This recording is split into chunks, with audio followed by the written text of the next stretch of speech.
ಯಾವುದೇ ಒಂದು ಮ್ಯಾಚ್ ನೋಡಿ, ಇವಾಗ ಎಷ್ಟೊಂದು IPL ಮ್ಯಾಚಸ್ ನಿಮ್ಗೆ ಜ್ಞಾಪಕ ಇರೋಂಗೆ 2008 ಇನಾಗ್ರಲ್ IPL ಗೇಮ್ ನಡೆದಿದ್ದು ನಮ್ಮ ಎಂ ಚಿನ್ನಸ್ವಾಮಿ ಸ್ಟೇಡಿಯಂ ಅಲ್ಲಿ. ಅಲ್ಲಿಂದ 2025 ತನಕ IPL ಮ್ಯಾಚ್ಗಳು, ಲಾಸ್ಟ್ 2 years ಅಲ್ಲಿ WPL ಮ್ಯಾಚ್ಗಳು ಎಲ್ಲ ಆರ್ಗನೈಸ್ ಮಾಡಿದೀವಿ. ಒಂದೇ ಒಂದ್ಸತಿ ಈ ತರ ತಂಟೆ ತಾಪತ್ರೆ ಆಗಿಲ್ಲ.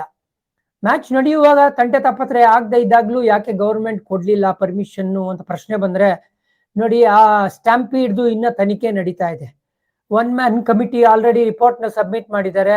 ಅದು ಇತ್ಯರ್ಥ ಆಗೋ ತನಕ ಜನರ ಸೇಫ್ಟಿ ಫಸ್ಟ್ ಅಂತ ಹೇಳ್ತಾ ಇರೋದು ಕರ್ನಾಟಕ ಗೌರ್ಮೆಂಟ್. ಹಾಗಾಗಿ ಅನುಮತಿ ನೀಡಿಲ್ಲ. ಆಮೇಲೆ ಅರ್ಥ ಮಾಡ್ಕೊಳ್ಳಿ, ವರ್ಲ್ಡ್ ಕಪ್ ನ ಡೋರ್ಸ್ ಅಲ್ಲಿ ಆಡ್ಸಕ್ ಆಗಲ್ಲ. ಎಂಟಿ ಸ್ಟೇಡಿಯಂ ಅಲ್ಲಿ ವರ್ಲ್ಡ್ ಕಪ್ ಮ್ಯಾಚ್ ನ ಕಂಡಕ್ಟ್ ಮಾಡಕ್ ಆಗೋದಿಲ್ಲ. ಸೊ ಇದಂತೂ ಕ್ಲಿಯರ್ ಕಟ್ ಆಗಿದೆ. ಈಗ ಬೆಂಗಳೂರಿನ ಲಾಸ್, ಕೇರಳ ಗೈನ್ ಅಥವಾ ಟ್ರಿವೆಂಡ್ರಮ್ ಗೈನ್ ಆಗಿದೆ. Green field stadium Trivandrum shift ಆಗುತ್ತೆ ಅಂತ ಮಾಹಿತಿ. ನನ್ನ ಪರ್ಸನಲ್ ಒಪಿನಿಯನ್ ಏನ್ ಗೊತ್ತಾ, ಈ ತರ ಆಗ್ಬಾರ್ದಾಗಿತ್ತು ಅಂತ. ನೋಡಿ, ಇದು ಕ್ರಿಕೆಟಿಂಗ್ ಈವೆಂಟ್ ಆಗ್ತಾ ಆಗಿದ್ರೆ ಖಂಡಿತವಾಗ್ಲೂ ಗೌರ್ಮೆಂಟ್ ಮಾಡಿದ ಕೆಲಸ ಕರೆಕ್ಟ್ ಅಂತ ಹೇಳ್ತಾ ಇದ್ದೆ.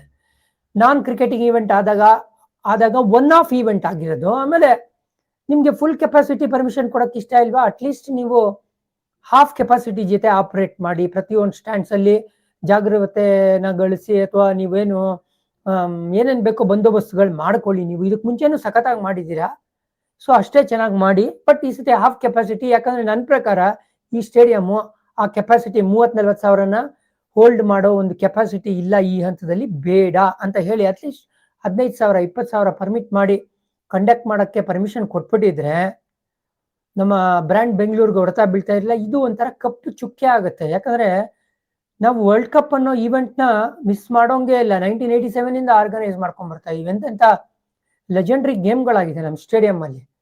ಅದು ಇವಾಗ ವರ್ಲ್ಡ್ ಕಪ್ ಮ್ಯಾಚ್ ಆಗದೆ ಇರೋದು ನಂಗೆ ಬಹಳ ಬೇಜಾರಾಗ್ತಾ ಇರುವಂತ ಒಂದು ಸಂಗತಿ.